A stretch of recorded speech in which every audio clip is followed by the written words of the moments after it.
जी। नमस्ते नमस्ते।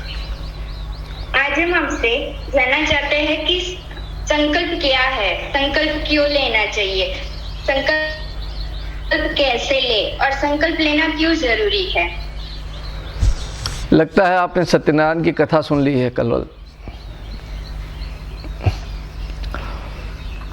जब स्कूल में पढ़ने गए थे तो पहला काम क्या किया था? एडमिशन लिया था। एडमिशन लेने का जो निर्णय है वही संकल्प है। अब मैं सत्यनारायण की कथा करूंगा, इसका जो निर्णय है वो संकल्प है। मैं पढ़ने जाऊंगा, इसका जो निर्णय है वो संकल्प है। फॉर्म वगैरह भरना पड़ता है आजकल के ज़माने में, और फॉर्म क्यों भरना पड़ता है? ताकि रिकॉर्ड बना रहे। जैसे आपका स्कूल एक रिकॉर्ड रखता है, वैसे हमारा भगवान भी एक रिकॉर्ड रखता है।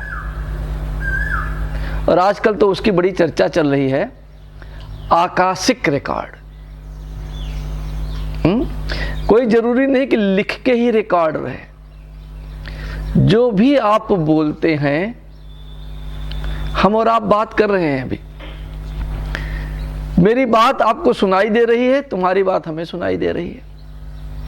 ये यहीं पे खत्म नहीं होती। जो ऊर्जा मैं खर्च कर रहा हूं उसका एक ही हिस्सा आप सुन पा रही हैं, बाकी ये हमेशा मौजूद रहेगा। उसको भौतिक विज्ञान में एंट्रोपी कहते हैं, और भविष्य में भी कोई सुनना चाहे तो सुन सकता है। तो ये आकाशिक रिकॉर्ड की क्रिया है, ठीक है। अब कहते क्या हैं, करते क्या हैं? हमारे भी एक पंडित जी हैं, वो रोज इतने जोर जोर से बोलेंगे कि आप पूछिए मत। ज़्यादातर पंडितों को ये बात पता है कि इसका अर्थ क्या है, पर कुछ को नहीं भी पता है। और यजमानों को जो रोज यज्ञ करते हैं, रोज सत्यनारायण की कथा करते हैं, उनमें तो अधिकांशतः को पता भी नहीं है, और हमारे पंडित जन बताते भी नहीं हैं। और अगर बताने की जरूरत कर दें तो यजमान के घर वाले उनको डांट देते हैं।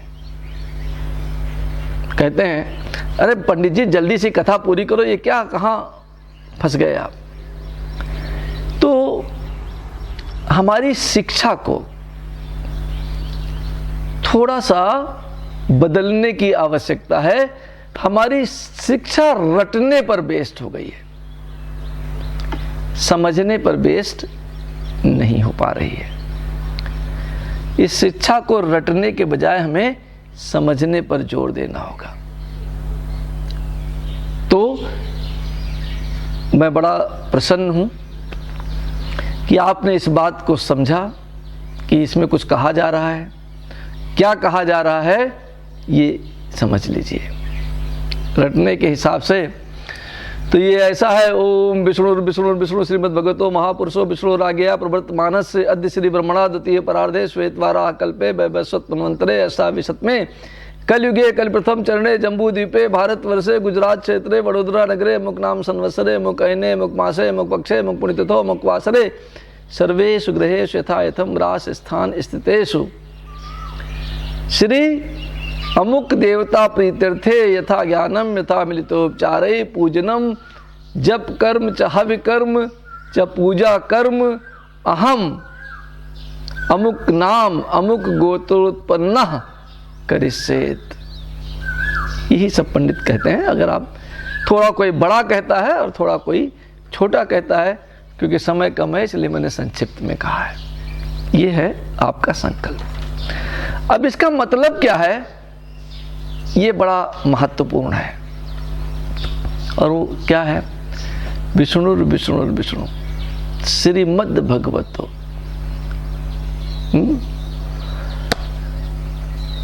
श्रीमद् भगवतो अद्य श्री ब्रह्मणा। देखिए यहां से बड़ा महत्वपूर्ण ये चालू होता। आप स्कूल में जाते हैं तो क्या लिखते हैं? Today on 8th July 1963 what ever it is, 2023 लिखते हैं कि नहीं? तो ये 2023 तो क्राइस्ट पैदा हुए तो हमको पता कि 2023 है, पर आकाशिक रिकॉर्ड में तो ये पता नहीं कि क्राइस्ट कब पैदा हुए थे, कब 2023 क्या है उनको नहीं पता चलता। ब्रह्मा जी को तो नहीं पता चलता, तो उनका अपना एक अलग समय है, ठीक है। और वो ये है कि अद्य श्री ब्रह्मणा, हमारे जो प्रेजेंट ब्रह्मा हैं उनके समय में। और ब्रह्मा जी का कौन सा समय चल रहा है? द्वितीय परार्धे। मनुष्य का जीवन कितने बरस का है? 100 वर्ष का। आप पहले आत्महत्या कर सकते हैं, कोई मना नहीं करता, और सभी आत्महत्या ही करते हैं। कैसे? गलत खाना खा करके, बीड़ी पी करके, दारू पी करके, ये सब क्या है? आत्महत्या है। तो आप 100 बरस जिएंगे नहीं। पर ईश्वर ने आपको कितनी आयु दी है? 100 वर्ष। ईश्वर ने ब्रह्मा को भी केवल 100 वर्ष ही दिए हैं। मेरी आयु और ब्रह्मा की आयु बराबर है, ठीक है। और हर मनुष्य की आयु में 2 पार्ट होते हैं, होते हैं नहीं? पूर्वार्ध और उत्तरार्ध। इस एक पार्ट को परार्ध कहते हैं। तो हमारे इस ब्रह्मा के काल में उनके परार्ध, द्वितीय परार्ध है। पहला परार्ध उनका बीत गया है, द्वितीय परार्ध है मतलब इन ब्रह्मा की आयु में 50 वर्ष पूर्ण हो गए हैं। द्वितीय परार्ध में वैसे भी मैं बता दूं, ब्रह्मा जी का 51वां वर्ष चल रहा है, हमारा 61वां और उनका 51वां।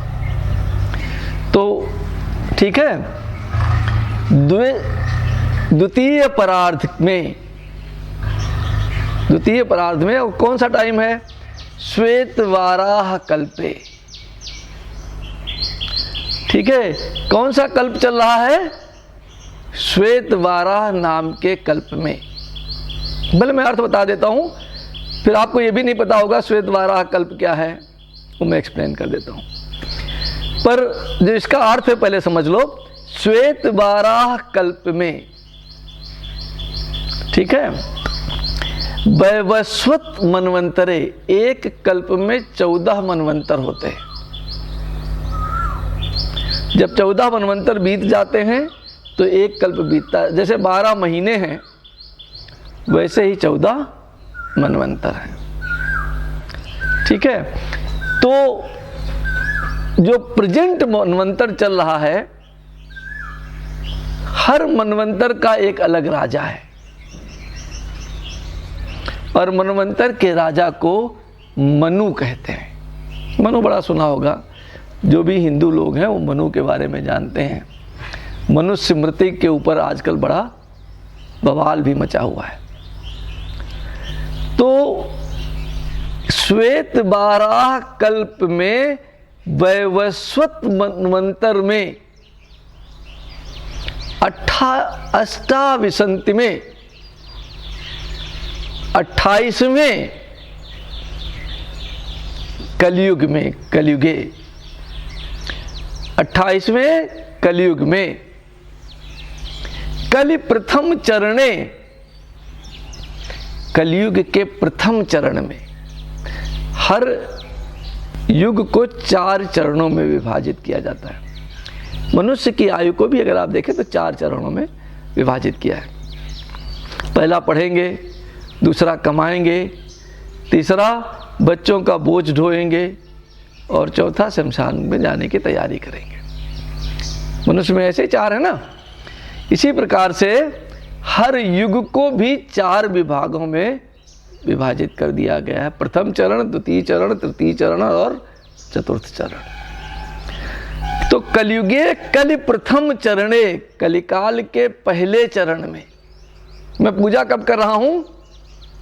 अपने इस ब्रह्मा के समय में, ब्रह्मा के द्वितीय परार्ध में, श्वेत वाराह कल्प में और वैवस्वत नाम के मनवंतर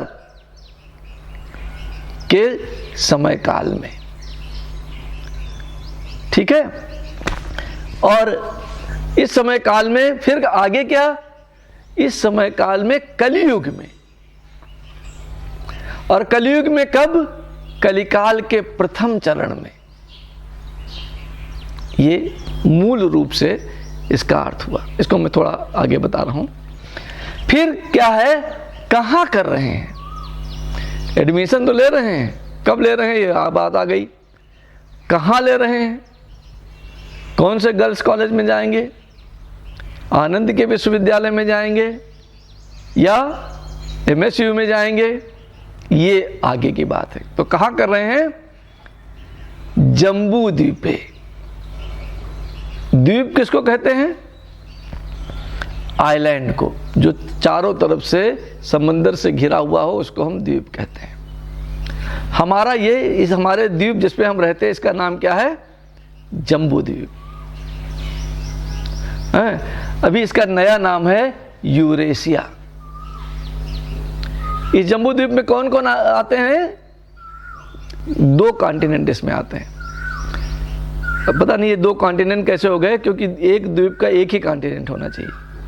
और ये बड़ी चर्चा आजकल चल रही है कि यूरोप और एशिया अलग अलग ना होकर के यूरेशिया होना चाहिए। तो वो जो यूरेशिया आज का है वो जम्बू द्वीप है। अब जम्बू द्वीप में हम कहां पे हैं? भरतखंडे। भरतखंड में हम कहां हैं? भरतखंड में भी अभी बड़े राज्य हो गए, बड़े देश हो गए, अफगानिस्तान, पाकिस्तान वगैरह वगैरह, बांग्लादेश। तो भरतखंड में भारतवर्ष कहां पे है? भारतवर्ष। फिर गुजरात क्षेत्रे, वडोदरा नगरे, रानिया ग्रामे, इस तरीके से आपने पूरा। और ये भी कहाँ पे है ये रानिया गांव? तो वो भी बता देते हैं कि भाई नर्मदा उत्तर तीरे, नर्मदा के उत्तर की तरफ स्थित है। महिसागरे, महिसागर नदी के पास में स्थित है। इस तरीके से सबसे पहले तो क्या बोला कि आप इस पूजा को कब कर रहे हैं, और दूसरा ये हो गया कि आप इस पूजा को कहां कर रहे हैं। तो भरतखंडे, भारतवर्षे, गुजरात क्षेत्रे, वडोदरा नगरे, रानिया ग्रामे, अमुक नाम संवत्सरे। ठीक है। अब संवत्सर क्या है? संवत्सर सुना है आपने कभी कि नहीं सुना है? संवत्सर नहीं सुना? ये तो भाई गलत बात है आपके यहाँ। संवत्सर एक साल को कहते हैं। ठीक है। यूजुअली साल दिवाली को या चैत्र महीने में शुरुआत होता है। और तब आपने सुना होगा नया पंचांग आता है, नई डायरी आने लगती है, नया पंचांग आता है। और हिंदू जो आपका शास्त्र है, जो आपका साल है, वो चंद्रमा पर आधारित है। चंद्रमा के साल में थोड़े कम दिन होते हैं सूर्य के साल की तुलना में। ठीक है। ऐसा माना जाता है कि इसमें 360 दिन होते हैं। और अंग्रेजी वाले साल में जो सूर्य पर आधारित है, अंग्रेजी वाला तो है नहीं, सूर्य पर आधारित, वो साल हमारा भी है और उनका भी है। एक अंग्रेजी पर आधारित है और एक हिंदी महीनों पर आधारित है। तो उसमें 365 और क्वार्टर दिन होते हैं, 365 दिन और 1/4 दिन। और तो जो संवत्सर है, हर संवत्सर का नाम है, 60 संवत्सर है, ठीक है, और हर संवत्सर का नाम है, ठीक है। पहले प्लवंग नाम का संवत्सर था, प्लव नाम का। अब कौन सा संवत्सर चल रहा है? नल नाम का। यदि आप चैत्र के महीने में समय सुनने जाएं तो पंडित जी बताते हैं कि भाई कौन सा साल आया है, इसके राजा कौन से हैं, इसके मंत्री कौन से हैं, कोषाध्यक्ष कौन है साल का, हर चीज वो बताते हैं। शायद अब इतना समय नहीं है, पर मैं आपको बड़ी जल्दी जल्दी बता दूं। ये नल नाम का संवत्सर चल रहा है, अमुक नाम संवत्सरे। तो उस जगह पे आपको क्या कहना है? नल नाम संवत्सरे। इस संवत्सर के राजा हैं बुध और मंत्री हैं शुक्र। तो इसका कोई मतलब नहीं है, मैं आपको खाली इसलिए बता रहा हूं ताकि आपके समझ में आ जाए। अमुक नाम संवत्सरे। दूसरा आप क्या कहते हैं? अमुक अयने। अमुक अयने। अब अयन क्या है? सूर्य की स्थिति को अयन कहते हैं। और सूर्य की दो स्थिति हैं, कभी वो पूरब से दक्षिण में उदय होता है और कभी पूरब से उत्तर में उदय होता है। और पूरब से जब उत्तर में उदय होता है तो उसको शुभ मानते हैं। क्यों? क्योंकि जब उत्तर में उदय होता है तो दिन रोज रोज थोड़ा थोड़ा बढ़ता है, ठीक है, इसलिए उसको शुभ मानते हैं। सूर्य की स्ट्रेंथ उस जगह में बढ़ती है। और अगर आप एग्जैक्टली जानना चाहें तो 14-15 जनवरी को सूर्य उत्तरायण में प्रवेश करते हैं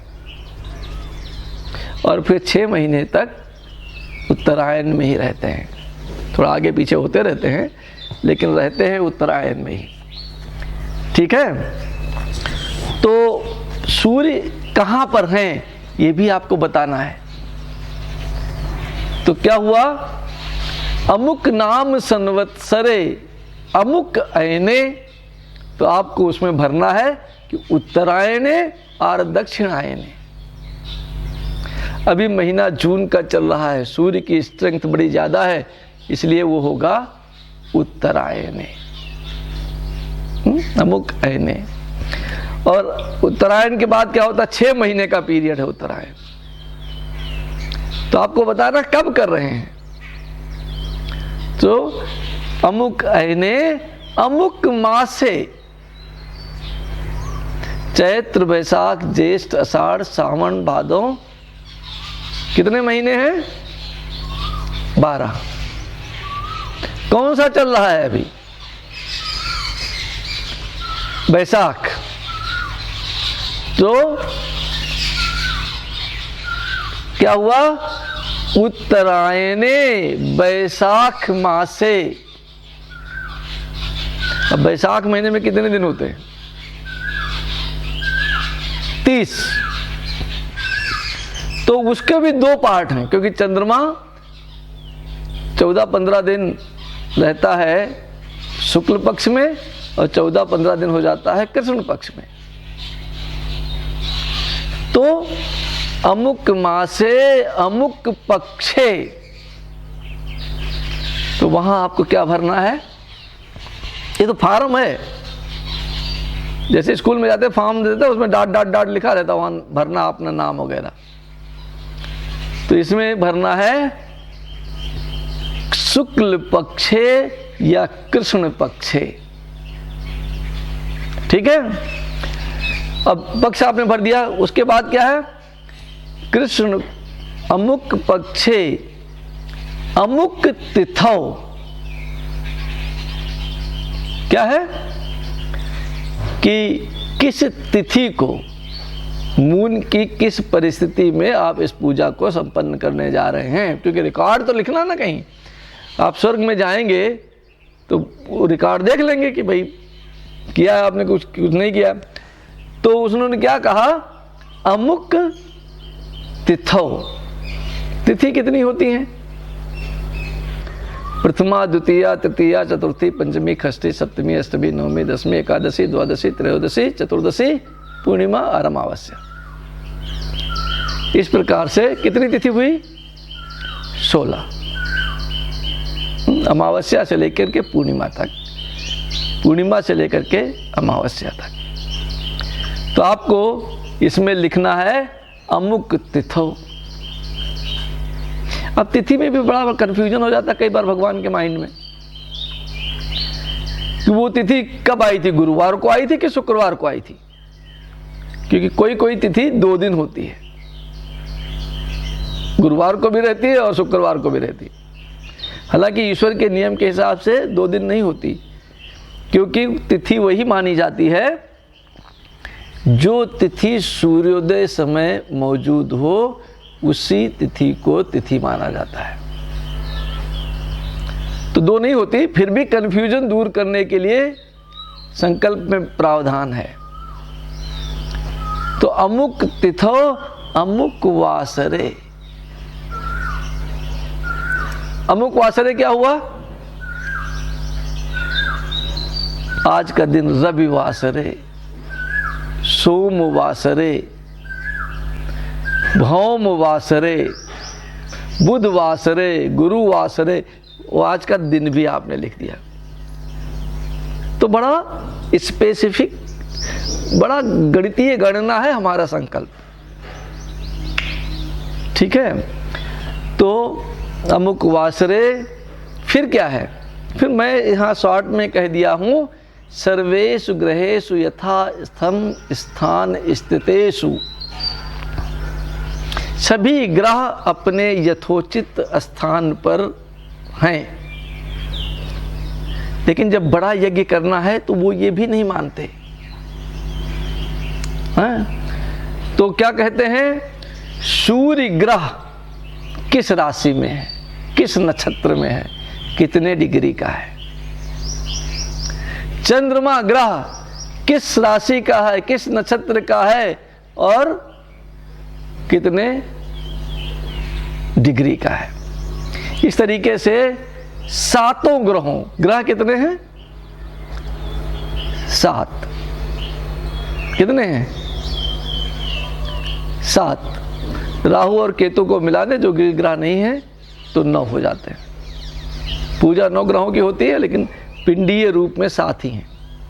दूसरे हैं वो बहुत दूर हैं, उनका जो ग्रेविटेशनल पुल है वो पृथ्वी को प्रभावित नहीं करता है। यूरेनियम, प्लूटो, यूरेनस, प्लूटो वगैरह जो ग्रह हैं वो काफ़ी दूर हैं, लेकिन जो पूजा के लिए इम्पोर्टेंट ग्रह हैं वो 7 हैं, और 7 के ऊपर एक एक दिन है। 7 दिन है ना, और 7 ही ग्रह हैं। 2 राहु केतु को मिला दिया तो 2 हो गए। तो सर्वेषु ग्रहेषु यथा रास स्थान स्थितेषु, ये इतना सारा हो गया। फिर आप करना क्या चाहते हैं उसके बारे में, क्या करना है? श्री सत्यनारायण व्रत कथायाम, या कुछ जो भी पूजा करनी है उसके बारे में यहाँ आ जाता है। भैरव देवता प्रीत्यर्थे, गुरु देवता प्रीत्यर्थे। फिर क्या है? यथा ज्ञानम, जितना मुझे ज्ञान है उसके हिसाब से मैं कर रहा हूं। यथा ज्ञानम यथा मिलितोपचारै, जो ज्ञान है उसके हिसाब से, और जो मेरे पास उपलब्ध है उसके हिसाब से पूजनम करिष्ये। यथा ज्ञानम यथा मिलितोपचारै, और कौन करेगा है?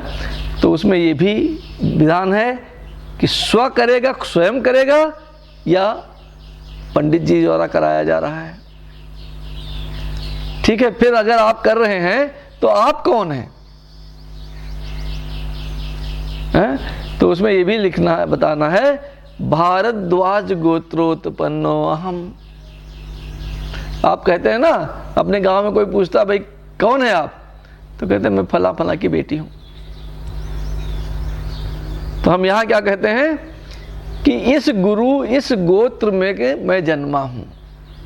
हर व्यक्ति का एक गोत्र है, जिसका गोत्र नहीं पता उसको काश्यप कहते हैं, लेकिन हर व्यक्ति का एक गोत्र है। तो आप वो कहेंगे सो एंड सो गोत्रोत्पन्ना। जिन्होंने दीक्षा ले रखी है वो ये भी कहेंगे सो एंड सो गोत्र दीक्षिता। एंड फिर सो एंड सो अमुक नाम शर्मा वर्मा। अगर भगवान की शरण में है तो शर्मा है, शरण में नहीं है तो वर्मा है। ठीक है, अमुक नाम जो भी आपका नाम है। सकल कामना सिद्ध्यर्थे और यथाभीष्ट सिद्ध्यर्थे, ममाभीष्ट सिद्ध्यर्थे, मेरी इच्छा को पूर्ण करने के लिए, सारी इच्छाओं को पूर्ण करने के लिए, ममाभीष्ट सिद्ध्यर्थे। ठीक है, इसके लिए, इस कार्य के लिए मैं इस क्रिया को संपन्न कर रहा हूं। ये तो बात हो गई इसकी। अब मैंने शायद 2-3 चीजें आपको नहीं बताई, वो आप सुन लीजिए। कल्प नहीं बताया क्या होता है ना, कि बताया था ब्रह्म नहीं बताया था, बताया था ब्रह्मा की 100 वर्ष की आयु में जो उनका एक दिन है वो एक कल्प है। ठीक है, एक दिन जो है वो एक कल्प है। और अगर आप ये जानना चाहते हैं कि कितना है, 1000 चतुर्युगी का एक कल्प होता है। 1000 बार सब ये बीत जाएं तो उसको कहते हैं कि एक कल्प हुआ। प्रलय जो है वो ब्रह्मा की रात है, तो पहले कल्प बीत जाता है, फिर थोड़े दिनों तक सृष्टि थोड़ा रुक जाती है, और इस चारों युगे के एक चक्कर को जब सतयुग, त्रेता, द्वापर, कलयुग एक बार बीत जाए तो इसको चतुर्युगी कहते हैं। और 1000 चतुर्युगी का एक पर्याय या एक कल्प होता है। दैट मीन्स 1000 बार सतयुग बीते, 1000 बार त्रेता, 1000 बार सतयुग, त्रेता, द्वापर और कलयुग बीत जाए तो एक कल्प होता है। ठीक है, तो ठीक, ब्रह्मा के एक महीने में 30 कल्प होते हैं। हमारे एक महीने में एक दिन कितने दिन होते हैं? 30 ही दिन होते हैं, किसी किसी में 28 हो जाते हैं, तो ब्रह्मा के फिक्स हैं 30 ही होंगे। उनके 30 दिन होते हैं, और ये 30 दिनों को 30 कल्पों के नाम से वो हो गया है। ठीक है, तो अद्य श्री ब्रह्मणा द्वितीय परार्धे। अब ये कौन सा दिन चल रहा है? श्वेतवारा। तो इसीलिए इसका नाम है श्वेतवारा कल्पे। और कल्प के मैंने आपको बता दिया कि 14 भाग हैं, 14 भागों में 14 मनु हैं, और जिस भाग में अभी हम रह रहे हैं उसको वैवस्वत कहते हैं। वैवस्वत मनु के राज्य में हम सब लोग अभी रह रहे हैं। इन्हीं को स्वयंभू और स्वारोचिस भी कहते हैं। ठीक है, हर कल्प के अलग अलग सप्तऋषि होते हैं, सप्तऋषियों के नाम भी बदल जाते हैं। इसलिए अगर आप किसी किताब में पढ़ेंगे तो सप्तऋषि के नाम कुछ और हैं, किसी दूसरी किताब में कुछ और हैं, तो घबराने की बात नहीं है, दोनों सही हैं, ये इन्फॉर्मेशन इस कल्प की है और वो इन्फॉर्मेशन किसी और कल्प की है। ठीक है। इस वैवस्वत नाम के मनु के राज्य में क्या हो गया है, 27 बार कलयुग आकर के जा चुका है। ये कौन सा कलयुग है, अष्टाविशतवें 28वें कलयुग में। बाकी की चीजें मैंने आपको समझा दी हैं। कभी अगर आपको समय मिले तो कल्प पर इंस्टाग्राम लाइव करना, तो मैं कल्प को थोड़ा और अच्छे से समझा सकूं। इतना बड़ा, देखने में बड़ा छोटा सा टॉपिक है, पर संकल्प बहुत बड़ा है। और 15 मिनट का समय जो है आपने वो आधा घंटे तक ले लिया है। धन्यवाद, आभार।